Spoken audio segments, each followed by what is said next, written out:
अमरावती जिल्ह्यातील दर्यापूर शहरातून एक धक्कादायक घटना समोर आली आहे। दर्यापूरच्या आनंदनगर परिसरात दोन अज्ञात युवकांनी तोंडाला रुमाल बांधून एका अल्पवयीन मुलीच्या घरात घुसत तिच्यावर धारदार शस्त्रानं जीवघेणा हल्ला करण्याचा प्रयत्न केला। या हल्ल्यात मुलीच्या मानेवर आणि हातावर वार झाल्यानं ती गंभीर जखमी झालीये।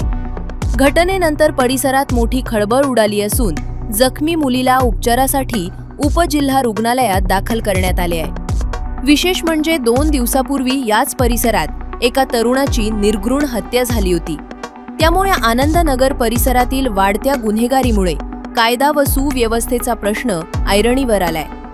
दरम्यान अल्पवयीन मुलगी आणि तिच्या आईनं दर्यापूर पोलीस स्टेशनमध्ये तक्रार दाखल केली असून पोलीस आरोपींचा शोध घेत आहेत।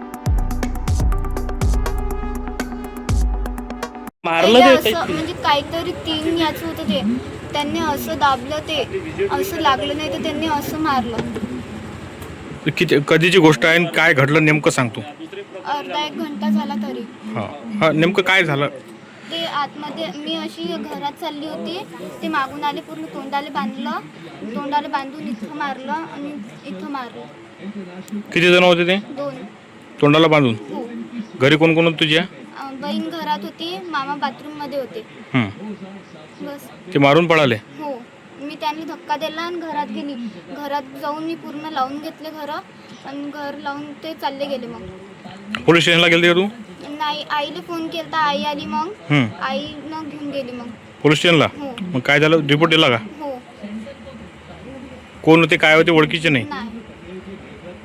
सांगितलं सर त्यांनी की बा तुम्ही कुठं गेले होते, काय गेले होते, पोरीकडे लक्ष का बरं नाही दिलं?